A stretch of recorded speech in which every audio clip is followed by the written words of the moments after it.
episode contains graphic depictions, discussions of death and mutilation, discussions of violence, and presentations of otherworldly horror. Viewer discretion is advised. Alright, now it's my turn. Welcome back to what is left of the Foundation, all of you who have managed to survive this long. My name is Dr. Robin. I'm an ex-site director and host of this little show designed to keep you alive while hell rages outside. With the skips loose, society having crumbled, and those who exist to protect you probably now dead, we're what's left. So, this show has become your one-stop shop to ask questions, get first-hand accounts of what the hell is out there, and try to figure out what actually happened to get us here. And it's my hope that each episode is able to keep you alive until we can somehow bring life back to normal. Usually, I start these episodes with high energy and interest, but today, you're going to humor me. We're going to answer what I think caused the end of the world. So here's how this episode is going to go. First, Sera is going to be leading the field report with observations from the depths below the North Atlantic Ocean, monitoring behavior of SCP-3069, access points 1, 2, and 3. Can't wait to see how you survive this one, Sera. From what I read, 3069 is really bad. I was digging through those files the other day. Like, I'm not even kidding. It's wild. It releases, like, seas of animate and deceased life forms. These, like, little sea creatures that can suck out your mind, and cephalopods that are so toxic that they can induce seizures, and this, like, outer sphere that will melt right through the scuba equipment if you touch it. Wait, you didn't tell me about those, Dr. Robin. And I have to go underwater again? Yeah. Well, have fun, Sera.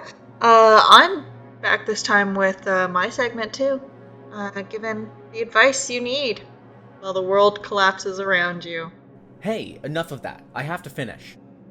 Then, finally, it's going to come back to me. As I said in episode 2, I personally think the planetary beast known as SCP-3069 is what did this all. But if you want to hear it, you're going to need to give me some time to set this up. So, we're going to pass this over to Sera. Sera, are you ready to go? Hey, why aren't you wearing your diving suit? I'm not going. I've made up my mind, and there's absolutely no way I am going down there. I have been plagued by nightmares about spooky big eyes ever since last time, and now you're telling me that this thing could melt me? Tess is the immortal one here. Why can't she go to the underwater hellscape full of sea creatures that will kill you? And an outer shell that will also kill you? Now, see, I could go, but the whole wetsuit thing is really uncomfortable, and they're really hard to get on and off, and I'm just really not feeling that right now. Here is an idea, though. I think there would be a beach nearby, and you could just try observing from there. A beach vacation does sound nice. I guess I can work with that. There's nothing there that's gonna melt me, right? Yeah, obviously. That's next to Site 42. It's in Seabreeze, North Carolina. You could just think of it as like a funky little SCP vacation. Okay, that doesn't sound so bad. Dr. Robin, would you like to come to the beach with? Well, now that that's settled, let me reset some coordinates, and we're good to go. Finally, now we go to Sera with the forecast. Good evening, folks, from Site 230 and around what's left of our world. My name's Sera, and today I'm joining you from... Wait, where am I again? Seabreeze, North Carolina. My name's Sera, and today I'm joining you from the beautiful beaches of Seabreeze, North Carolina. There's a light, cool breeze coming in from the shore, a glorious red sunset is shining along the coast, and there are no SCPs in sight. Please let there be no SCPs in sight. Today, I'm on vacation. So together, we're gonna go for a nice, relaxing walk along the beach. Attention beachgoers! The sharks are back again. To remain safe, please stay on the shore. Seriously? So much for the nice beach stroll. Come on, Thrushes, it's shark boxing time. Hey, Agent Sera, what was that? Did they say shark boxing? Can you go check that out? Hey there, excuse me. What, are you lost or something? Hi, my name's Sarah. I didn't get lost. I'm here. If you're not lost, then what in the depths are you doing on our turf? I'm reporting on skips out in the wild. Have you seen anything strange around here lately? Strange? Lately? What, have you been hiding under a rock, kiddo? The whole world's gone and lost it. Water levels have been rising. Folks have been changing all messed up like near Putt's Pub. We reckon it's the sharks to blame. At least that's what that Alex Joe man's been saying on the radio waves. You think it's the sharks? Sorry, wait. What do you mean by folks have been changing? Oh, it's every flavor of nightmare you could imagine. Cindy from Putz was the first to go, is what folks have been saying. She shows up to her shift last night, and there's a full-blown snowstorm inside the pub. She freezes to death, then, get this, the storm stops. My neighbor 2 doors down, Jerry, appeared floating above the intersection of St. Joseph's and Winter for a minute before, well, splat. And then there's Amos.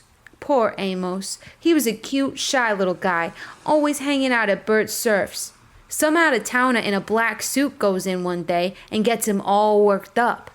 Amos charges right into the intersection declaring he's leaving and never coming back. And poof!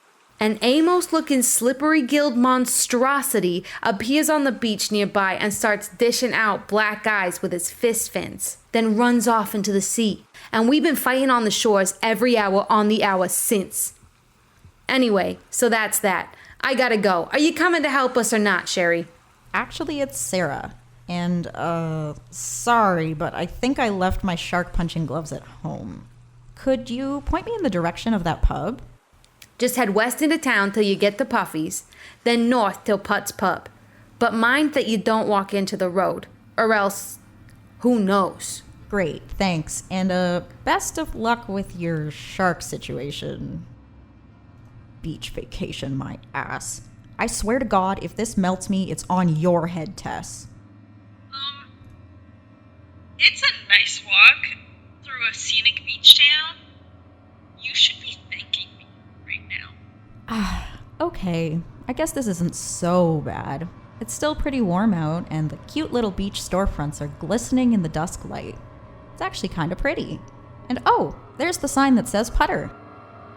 Let's get a Hume reading. That's interesting. It's fairly close to 0. I don't see anything though. Maybe a thermal? Oh, that is interesting. There's a sphere right smack in the middle of the intersection, reading at exactly 37.8 degrees Celsius? I wonder if it feels warm. I can probably get a Sarah, little... No, that is exactly how you get melted. Fine. I'm just gonna sit here and keep taking readings. That's nice and safe. Any change in the reading, Sarah? Hume is still around 0, and the sphere's still there on the thermal. Do. How about now? Hume is 0, and... Okay, but this is getting really boring. Maybe go actually do something. Nope. This is my beach vacation, and I'm choosing how to spend it. I'm staying right here where it's nice and... That's odd. Ooh, what's on? Figure out the thing that's on. It's the payphone down the street that's ringing. I guess that's mildly interesting. Go answer it. I don't think I should. Oh, come on, please. It could be an emergency and only you can help with. Oh, whatever. All right. Hello? Tubi here do big warning. You make promise, okay? Sorry, who is this? Tubi T, known by many names. Listen, Tubi? This is a payphone in downtown Seabreeze, and I don't think I'm authorized to make any sort of agreement with you. No deal, just say. Fisherman's punch shark no more. What? Small promise. Small promise. DrEverettMann punch shark one more time, maybe, but that's it. I think I know who you are. That lady told me about you. She said that there was some real persistent shark guy that they've been trying to get rid of. I didn't understand it at the time, but I'm guessing they were trying to scare you away? Tubi scared of punching, big time. People do punching are big liars all the time. And Tubi shark god, not die. I don't agree with their methods. The fact that they're causing more sharks to come to the beach than ever before is borderline reckless. But I'm sure they have their reasons. Tubi want to turn human into Sharkman to make big army. If work, Tubi would become full power. You see, I am good, business-like Celestian. Like good human entrepreneur show on glowing box. What is called? On TV? What? Shark Tank? Yes, very entertaining. Shark is not like other fish. Shark biggest corporate mind in the sea, you know? Tubi make big warning. Stop punching sharks. I'm serious. Stop it. Let shark people eat. We hunger. Hello? Well, hello, Agent Sera. Thank you for hearing out my little buddy. But don't you think you're wasting precious time on a beach vacation? Hello? Who is this? You'll find out in due time. For now, keep a close eye on that knife of yours, and don't forget to check your mail. Hello? Wait, what does that mean? Hello? I guess I should come back and check the mail? Dr. Robin, I'm ready to come back now. We are back for my ask and answer session. We have some new questions fresh off printer. But they've been coming in for a while. But yeah. So I did mention last time that I might get Sarah in on this episode. I don't know whether or not she would want to come on because the whole it's like a beach vacation, but it's not, and the fact that I refuse to go on there because I may be immortal, but I'm not D-class anymore, so it's not like they can make me do anything. Not to mention the absolute idiocy of how much she idolizes Dr. Robin, and let's get to these questions. I've noticed a rash that looks like it's turning into scar tissue. Should I be worried? This one came in like right after last episode aired. And if I'm remembering correctly, this is probably a SCP-3069. So, no, yeah, you're probably dead by now. And if you're not, you're gonna be soon. You should read these before I get on the air. Okay. Next up. Man randomly appeared in front of me. He looks like he was covered in water and mumbling something about it being so cold, so dark, so many years before he disappeared again? What do I do? That's really weird. Oh, you know who that could have been? That could have been SCP-507. Oh my gosh, yeah, no, I love that guy. Just this random dude, just completely normal. And he has to, he's forced to, teleport between dimensions, totally against his will. In general, he's, totally harmless because it's not like he's gonna be there for very long. But, yeah, I bet you that's who that was. Next up, How do I defend myself against these creatures? How should I handle one being near me? I'll be honest with you here. You don't. You either survive or you die. Those are the two options when you come across most of the SCPs around here, so I just gotta wish you the best, I guess. Super fun. Okay, next up. What is this one? So weird. What?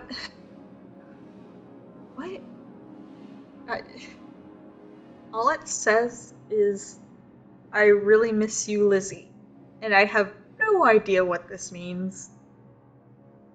There's no one named Lizzie here. Okay. Super cool. Super fun. Thanks for the confusion. Next up, we're all doomed, aren't we? Yes. Yes, we are. And next, this one looks like a kid wrote it. Do you guys even like working together? I mean, I know Sera really likes working with Dr. Robin, and I don't mind working with Sera, and I don't even really consider Dr. Robin at all, so there you go, that's your answer. Okay, last one. I recognize this name. You're getting closer. Sam was a threat, but not the threat. And he surely didn't want to destroy the world again. Keep looking. Go deeper. CI. Huh. Yeah, no, clearly Sam Howell wasn't that big of a threat. The kid just seemed to want to play with new people, which I feel like I can get that. Being stuck with the same two people all of the time. So, no, Sam Howell didn't seem like that much of a threat. What are we supposed to keep looking for? What do we keep digging for? Who are you? Keep writing in.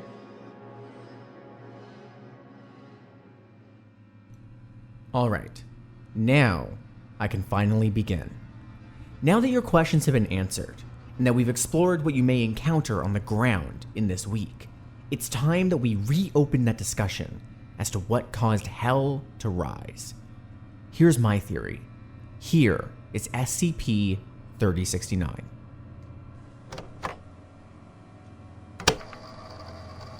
Item number: SCP-3069. Object class: Keter. Special Containment Procedures.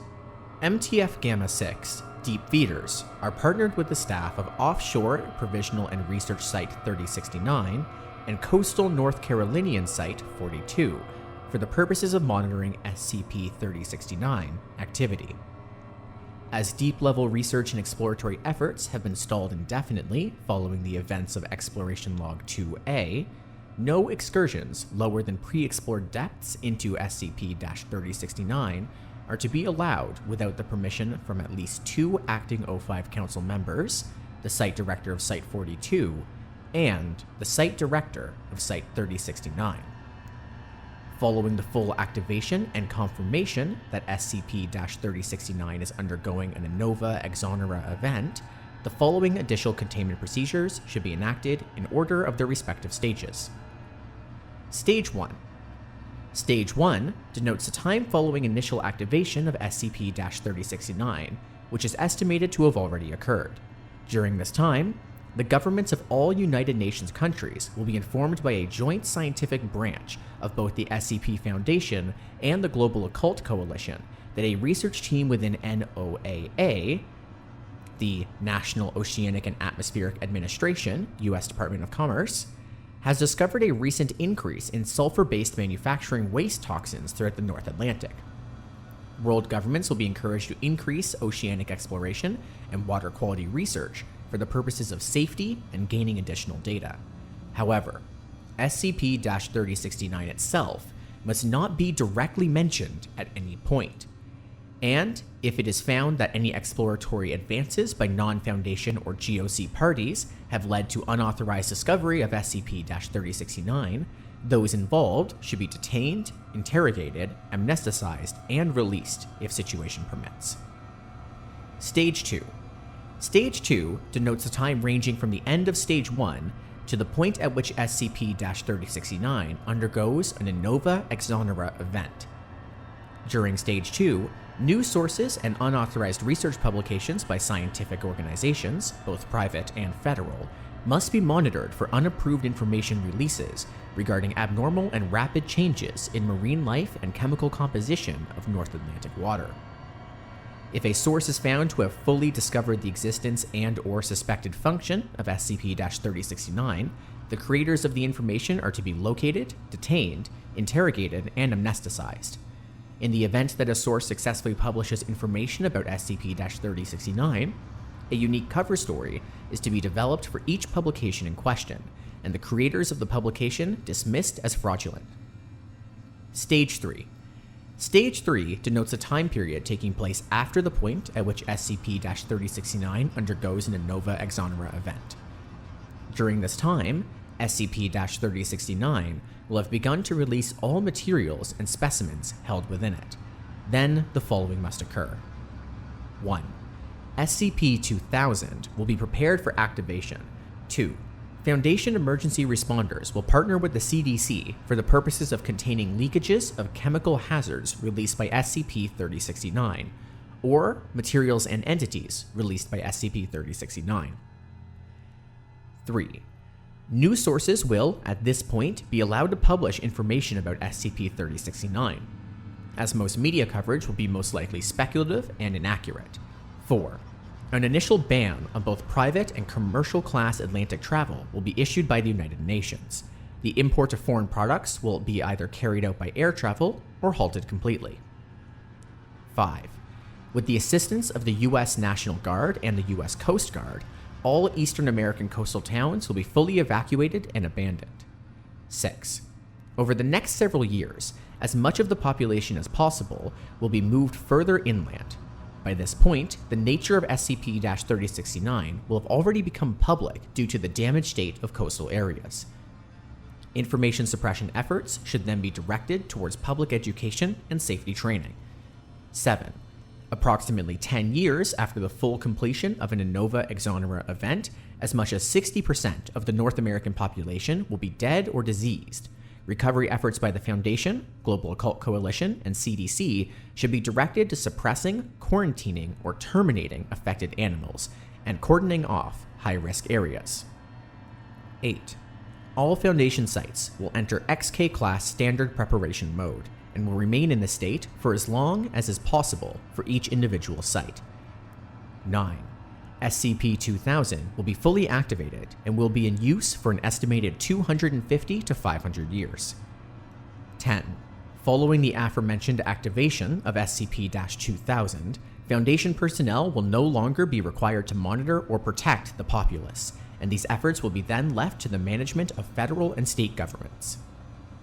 Description: SCP-3069 is the designation for a massive physical construct extending approximately 6,000 kilometers across the North Atlantic Ocean.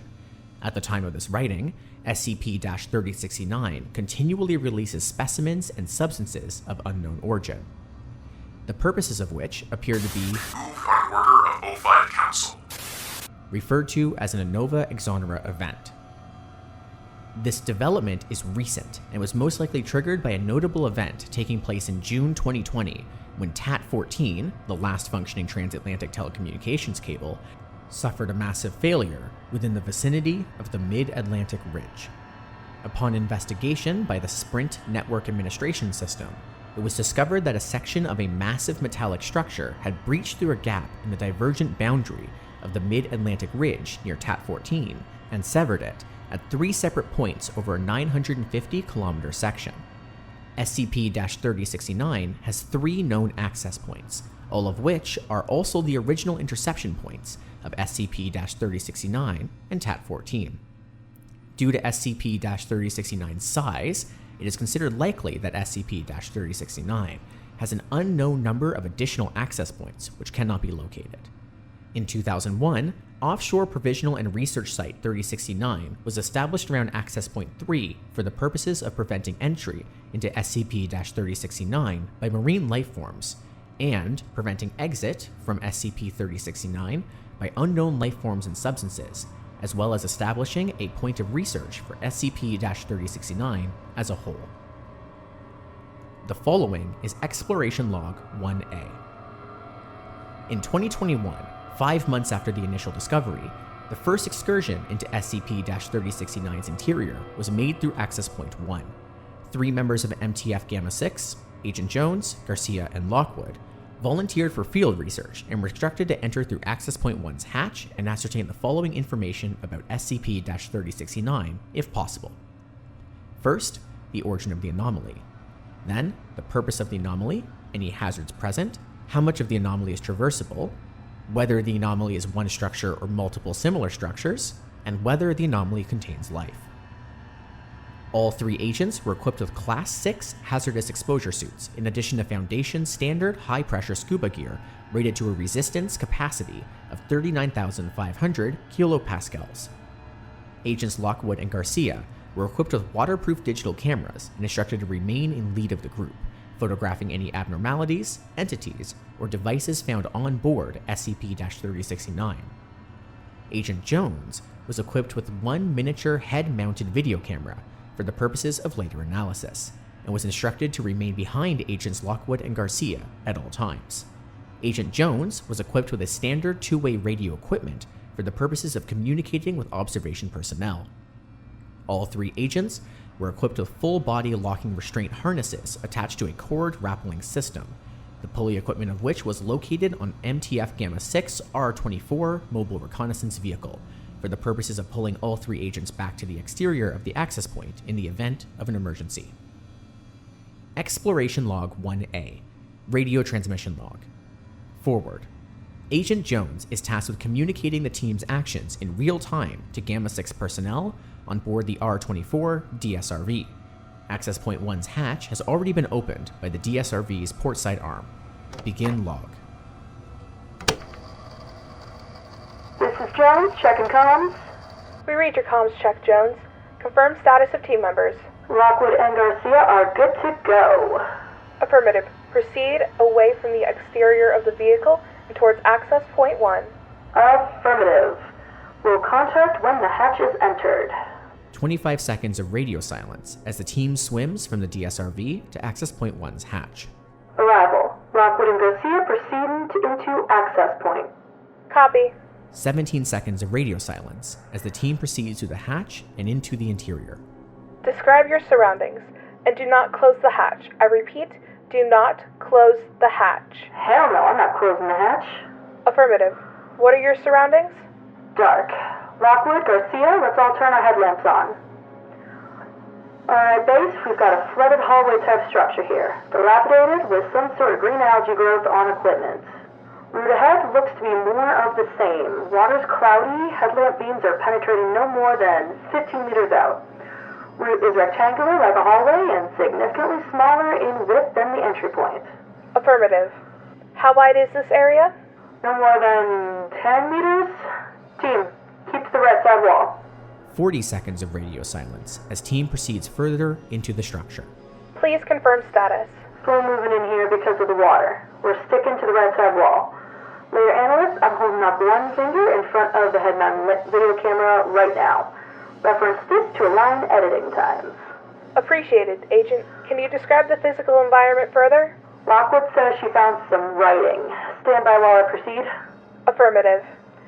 Lockwood and Garcia are photographing the writing. It's not handwriting. It's printed, engraved like a placard. It looks like some sort of warning sign. Can you interpret it? Negative. Not in any language I've seen. Look at the linguist on it. Please proceed in whichever direction you choose. Garcia says he's found another hatch. It's at the end of the hallway and appears to be the only means of continuing forward. Opening another hatch could cause significant water pressure differences, which could potentially induce physical symptoms. Please make sure all team members recognize this before proceeding. Understood. Garcia, Lockwood, I'm told we might get the bends if we open that and there's a pressure differentiation. Are you still alright with proceeding?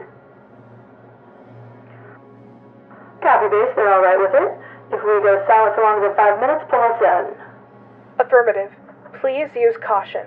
We can always send D-classes in. Acknowledged, but we might as well proceed.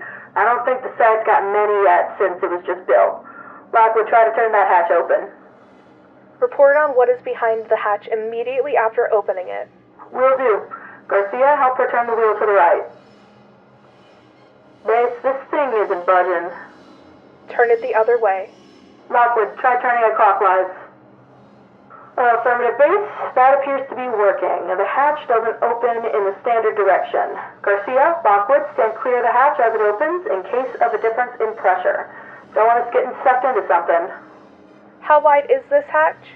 Hatch is probably 2 meters across. Across wheel is half a meter. Circular. Copy that.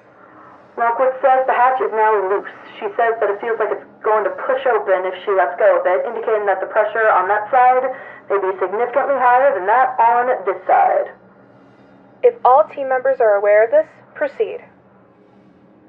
Hatch is open. There's some shit in this water. Dead fish and shit. Ugh. Do you recognize the species?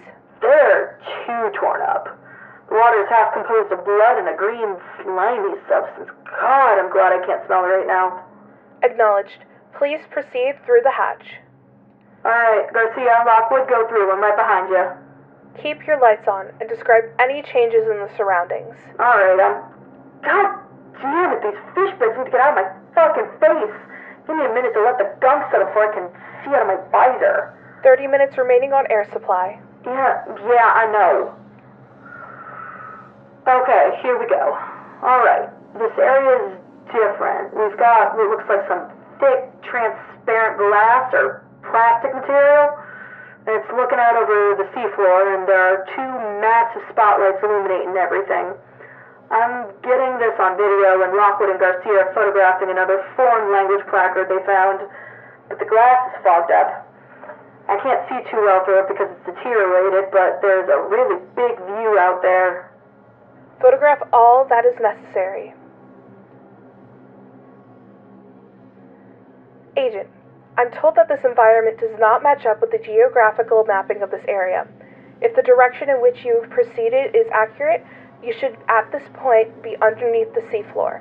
How far above the seafloor do you appear to be? At least 100 meters. It's hard to tell proportion from here, but this thing would be like standing on top of a small building and looking at the ground. The bottom's transparent too. I can look under my feet and see out into the surrounding water if I move my foot to push the piles of fish scraps out of the way. It's dark, but it looks like this thing has some artificial lamps lighting the seafloor a little bit. I see some fish moving way below us in the sand. Noted. Proceed further down the route and try to locate the source of the biological matter. Affirmative. We're proceeding. 23 seconds of radio silence as the team proceeds further away from the access point. Something isn't right. Describe immediately. We're several more meters down, and we pass through a smaller hatch. There's a setup here. Some sort of elevator? No, it's not an elevator. It's a platform. There are these buttons by it. No, switches with placards beside them. This is some sort of directory. Lockwood and Garcia are taking photographs as we speak. Do not interact with the platform. We won't. Hang on. Fuck. What's wrong? I found what's causing the fish bits. There's some sort of intake vent right here. Something with spinning blades.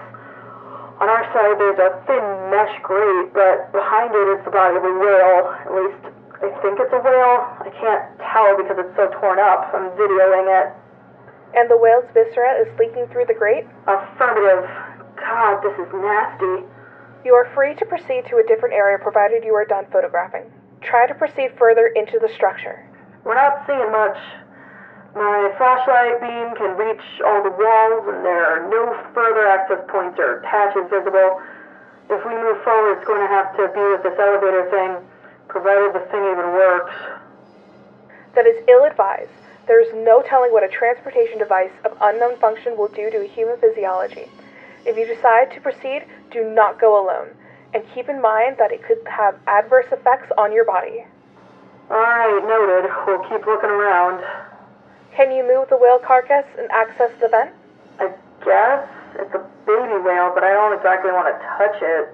You're wearing full hazmat equipment and a scuba suit. Get one of the other agents to do it then. Fine. Garcia, help me get in here and move this damn thing. We're just about to... What is your status? Fuck. There.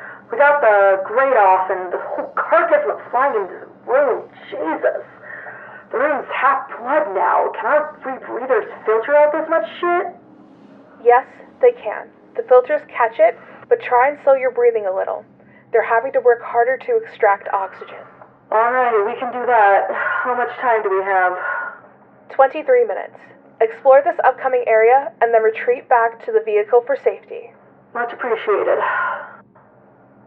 What is your status? This area isn't safe. There's a massive rushing current flowing from our right to our left. If we step out into it, it's not going to go well. We are not asking you to step into it. Photograph the area and surroundings. Affirmative. Distance across is large, probably 20 meters. We seem to have doubled back on ourselves, but the layout doesn't match up. Can you elaborate on that? We made a U-turn from the observation hallway with the glass, which logically means that area would be to our right by a few meters at this point. But it's not. It's just an empty tunnel with a current flowing through it. Alright. This is sounding like an extra-dimensional anomaly then.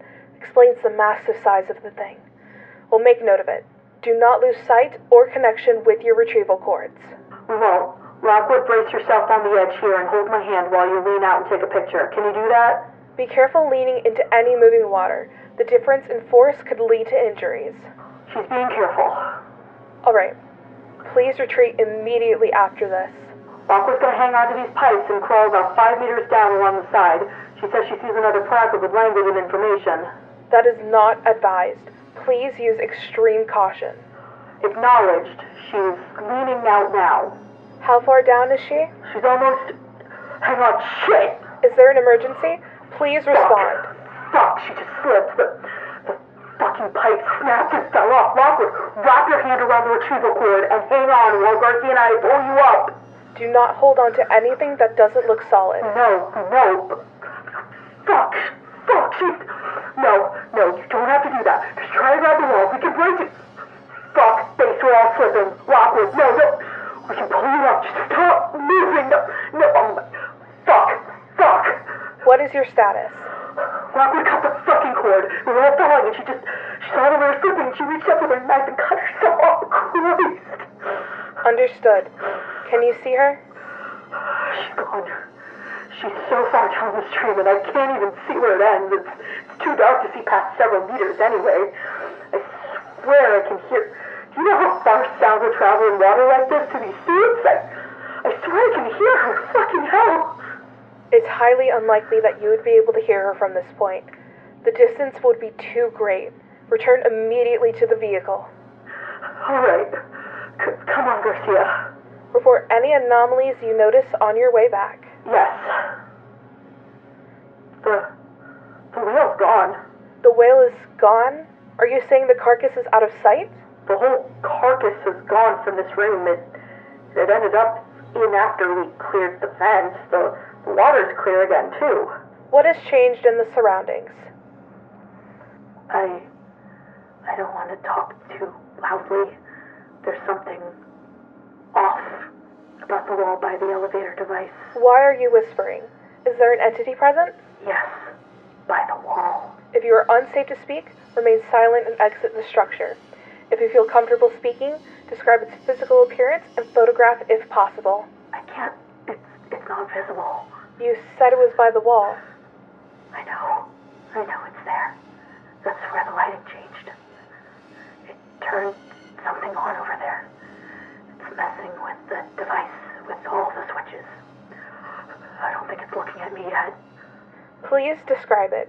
If you do not see anything, it could be possible that this is a paranoia response following the trauma. This is an hallucination. There's something here, and it just cleaned up the whale gunk. And now it's fixing the elevator. How do you know? I'm watching it. It's a clear patch of water. There's a slight difference in the light. It's flipping switches. I'm watching them move. Are you saying this entity is invisible, but affected by water and light? No. I'm saying this is incorporeal. Can't actually tell if it's there or not. It hasn't talked to me yet. Garcia says the same thing. What do you want us to do? If it hasn't noticed you yet and is not observable to photograph, exit the way you came. Okay. Alright. I don't think it can hear. I'm talking at normal volume now, and it hasn't noticed us. Stay silent and report when you exit the room. This should take no longer than 60 seconds. Fuck, no, just no. Every time I move, I feel it noticing me. I think it can feel the water, the movement in the water. It's going to look at us and stop us. Are you saying this entity has hostile intentions? Do not feel compelled to answer if speaking is unsafe. No, I definitely can't hear. Either that or the suit and water's blocking any sound it would hear anyway. But it's moving. How do you know it's moving? I feel it. It's a hot spot on my head. It's a headache. Watching it shift to the other side of the room, it's a funny spot in my vision, like I'm looking at a bright light. The spot moves just like my headache does. The headache, it's on my left temple now. It's moving to the left side of the room to stop us from exiting. If you feel it necessary, move faster to exit the hatch. When you exit, tell us, and we will immediately reel in the line. It wouldn't chase us. How do you know this? Please make an effort to remember what you are feeling right now, for the purposes of later interview and analysis. Fuck, it's in my head. Is Garcia safe? It's right here. Look, I don't want to go past this thing. If I went for the hatch now, I would be walking through it. The thought of doing that is... I have a very strong feeling that I shouldn't. If it is non-corporeal, you are most likely safe to walk through it, even if you perceive that it is occupying a physical space. No, fuck no. This is different. This thing is here. I see it as little shapes swimming around in my vision. I'm trying to get my head. Do you have cognitohazard resistance training? No, I'm a fucking scuba diver, not a mimeticist. We don't do a shit like this, you know that. If you are ill-equipped to block out emotional interference from an anomalous entity, I would still advise both of you to simply proceed through the area as fast as possible. You are running out of air. I can't do this. Garcia can't either. He looks like he's going to pass out. I would rather run out of air than... It's staring at me. It's staring right at me. It's staring through me. It just made this noise, this ringing noise in my head. It's making my vision go blue, my ears bleed. I think it wants me. If you are unsafe, there is no... No! Report on your status. It got in me. It got... it... You have less than 10 minutes of air supply left. If you are unaffected, you need to exit immediately. Where is Garcia? Safe. Okay. If you are both safe, then exit immediately. Where is the entity? Present. The entity is no longer present? The entity is no longer present. Return to the vehicle. The vehicle. I am coming. Affirmative. Afterward. Due to the events outlined in the above log, Agent Jones was detained on site in Site-3069's medical wing for the purposes of determining his mental state and any manners in which the undefined anomaly affected him. However, as Agent Jones' rapidly declining health prevented thorough communication from taking place, no interview was conducted before he expired. These events are the eyewitnesses of Team Leader Maxwell Swain, collected in an interview with Site Security Director Mallory Wickerford. Said interview is transcribed below. Begin log. Good afternoon. My name is Wickerford, and I'm the Director of Security at Site-3069. We need to ask you a few questions to clarify what you and your crew witnessed earlier today when you repaired a breach in the site's hull. Are you alright with that? Yeah, of course. We've met once before, I thought. We may have, yes. Now, can I start by asking you if you noticed anything abnormal about the water that filled the affected section after the hull breached? No, the water itself wasn't abnormal. Pressure was pretty normal too, even for a malfunction, but that might just be because we gave it time to fill. Right. The four of us didn't notice at first because it didn't look like a person just due to the shape. But when we noticed, Garcia recognized her immediately and started panicking. And this is the subject Garcia claims physically resembled Teresa Lockwood, a task force agent who was declared missing in action 4 days ago? He claims it because it's her. I hate to phrase it so blunt, but I recognized her face too, just from seeing her in the hallways around here. She's pretty distinctive looking, I guess is what did it. I always recognize her in the hallways at work, so I immediately remembered whose face I was looking at on this thing. Can you elaborate on what the state of what this thing was? Are you saying that this was her body and she was deceased? Well, it was her, I think. But her body must have gotten torn up when it got sucked into the hull breach hole, just because of the pressure difference. She was still wearing remains of a scuba suit. I could see it around her waist and chest, but it was all torn up. Can you confirm that she appeared fully deceased? Would your team theoretically be capable of retrieving the body? How would she not be dead after that? I understand your reasoning, but there may have been anomalous materials or entities affecting her in unknown ways following her disappearance within SCP-3069. Ideally, we would want to do a full autopsy on her body to determine what occurred on board the device. The device? I haven't heard it described that way before. Do you guys think this thing has a function still? Can you clarify on what you mean by still? I mean, clearly it used to serve some purpose, but it's abandoned and defunct now. That's what we found in the exploration, right? The one where they lost Teresa? I'm afraid I'm not at liberty to discuss any details along those lines. What? Hang on! Isn't there something that makes you think it's still active and used by— That's all I can say on the topic. My apologies. Now, would you mind confirming once more that you are certain Teresa's body was fully dead? I guess I couldn't say then. Given what you think about whatever happened on board. I mean, yeah, she looked dead. Noted.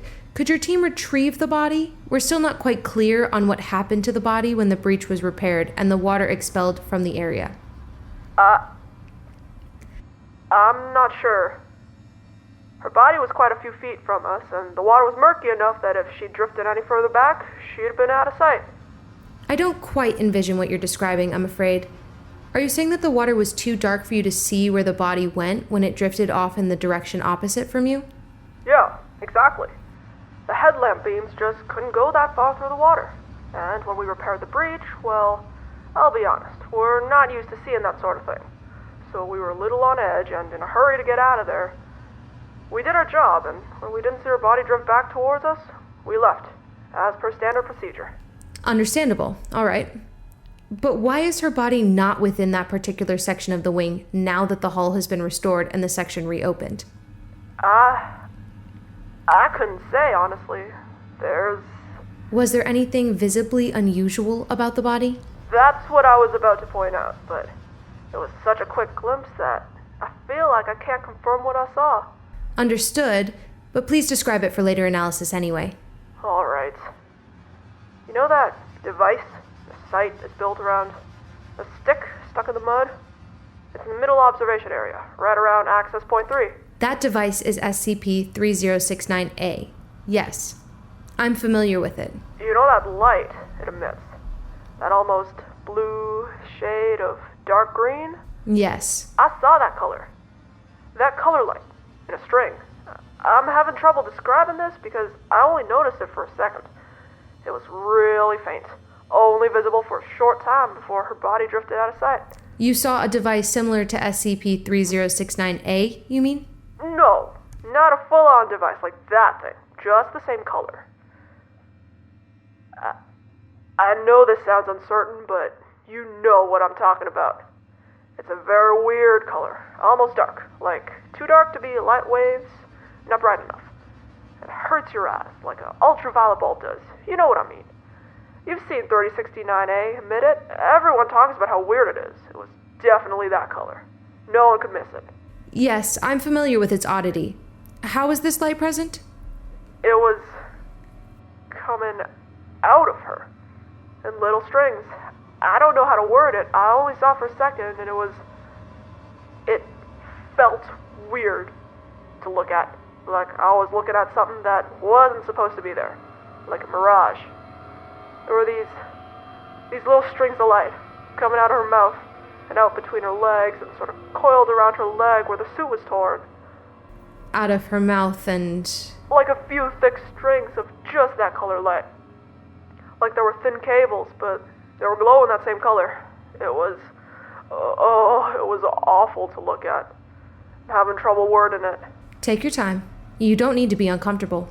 I'm fine, it's just... I don't know how to describe it, other than looking like someone had been taking this bunch of 5 or 6 cords and just threaded them through her body, in one end and out the other, like just straight through her, like a pig on a spit. Noted. And that other glowing thing, the device we built the site around, it's clearly made of the same stuff. And we already know that thing is what causes Access Point 3's boundary in the first place. It's a transporter thing. You know what I'm saying. I can't find my words because this is making me nervous. It's understandable, but try to keep your focus.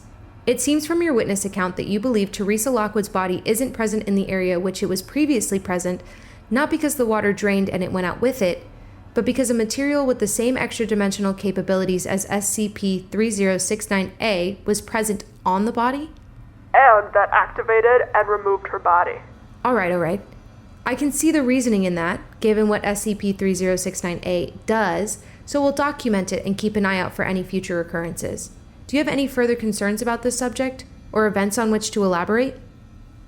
Yeah. All right, go ahead. Strings? I only saw them when I looked at her, in the face, like trying to find her eyes on her face, which were stuck open. And once I looked at her, that was when I noticed the strings. Only once I looked at her eyes. And then she was gone. Go on. It just makes me nervous. Look, we all know what happened to Jones. Word gets out. Him and might still be watching. You think it wasn't a coincidence that her body disappeared right after you looked directly at it. Understood. It's that, but it's the similarity to 3069A that worries me. I might just be paranoid. What is that, then? Look, if something's watching that 3069A material, that stuff that has the distinctive color and effects, I'm worried that means they're watching the site too. This meaning... That they can use that stuff to whisk off a human body when the time's right. They might also be able to whisk off the entire site when the time is right. Access Point 3 has been determined a stable, if anomalous, point in space, and shows no sign of growing, shrinking, or failing. Well, maybe because they're watching you measure it. I see. Your opinion on the matter is noted, and I will pass your security concerns to my supervisors if you wish. Oh, God. Like I said, maybe I'm just being paranoid, but I don't know. Yeah, pass it on. Keep my name attached, too. Will do. Is there anything else you wish to clarify? I guess not. Thank you for your time, and please let me know what your supervisors say, if you can. I will make sure to relay to you anything within your clearance level. All right. Fair enough. Thanks. Thank you. Afterward, Swain's concerns were relayed from Site Security Director Wickerford to the Site Director. SCP-3069 continually leaks a variety of foreign substances, as well as some unknown life forms, into the surrounding Atlantic seawater. Most substances are sulfur-based and are often mistaken for naturally occurring excretions from undersea hydrothermal vents. Life forms released by SCP-3069 from the demersal and benthic zones, but are typically not recognizable as any species currently present on Earth beyond some visual similarities. The presence of these materials is estimated to signify the beginning of SCP-3069's activation. An ANOVA Exonera event is estimated to occur by the year 2024, which will, in turn, cause the start of a planet-wide EK-class evolutionary restructuring scenario. Research into the frequency at which biological and chemical matter leaks from SCP-3069 into surrounding seawater has shown that this event is effectively unavoidable, and has likely already begun to progress towards activation significantly. It is estimated that the full release of foreign specimens from SCP-3069 into seawater was intended to occur approximately in 1940 to 1950, but was delayed by unknown errors on board the structure, which culminated with the result of the seismic shift that displaced SCP-3069 and in turn severed TAT-14. However, as exploratory efforts have been greatly reduced due to severe loss of personnel, this cannot be confirmed. Further research into the origin of SCP-3069, as well as the materials it releases, is ongoing. The remainder of the file is meant to have more information that is restricted to O5 Council members. Regrettably, that information has been lost. And that's it. That was Shark Week. That was your questions. And that was SCP-3069. If you were to ask me, and this is my show, so I would say that you are, this is how the world got to where it is. And if there's any hope, then 2000 will go off any day, and will bring an end to this all, and will fix this crisis. Sorry, Dr. Robin, but if you will, I have a few concerns with your theory. Huh? Well, alright, let's hear them. Well, there's a few problems. We aren't seeing an invasion of mutants. We are seeing the release of SCPs, but they're ones we've already cataloged. It's more likely they're escaping from our facilities. And the inland regions are also as equally affected as the shore. It's not radial. Wait. Just what are you saying, Agent? Well, while there does seem to be strange behavior along the shore of the Atlantic, and definitely some sort of inhuman activity, shark activity, it's still very small scale, and I think it's concentrated around whatever that heat signature was near the pub. If it was 3069, it would have been a whole lot more. Well, that has to be impossible. If it wasn't 3069, then when was it then? Also, we got this letter, and I think you should read it right now. How the hell did anyone get any mail to us? We only accept radio signals. Give me that. Let me take a look. Jesus Christ. Look, to those of you listening, we need time to figure this out. Listen, you know what's coming. Look out for objects that can mess with you. Only handle things you understand and can check beforehand, and stay away from any loot that can turn your life upside down more than it already is. Your survival comes first. Stay hidden, stay vigilant, and stay alive. We need some time to figure this out. We'll be back next week. This is Dr. Robin and the team signing off. And as we close, I would like to thank those whose work made this episode possible. In particular, I would like to thank Kevin MacLeod, who did the music that you can hear in the background of this episode. You can listen to his music and more at incomtech.com, as well as the various voice actors, including Esme, who played Agent Jones, Peach, who did the role of the DSRV base, Emily, who did Mallory Wickerford and Maddie, and John, who did the role of Tubi, also known as SCP-4416-A. I would also like to thank the various SCP authors whose work was used in this episode, including Cyantreuse, who wrote SCP-3069 to Force the Hand of God, DrEverettMann and Cyantreuse, who together worked on SCP-4427, Nobody Stands for the People, which is part of the Broken Masquerade Hub, as well as Lieutenant or LT Flops, who wrote 4416, Tales of Site-42, Why the Foundation Punches Sharks, and DrClef, who wrote SCP-668, the 13-inch chef's knife. I would also like to thank my two co-hosts for this podcast, Taya, who does the role of Sera and does many of our advertisements, and Kit, who does the role of Tess as well as our art.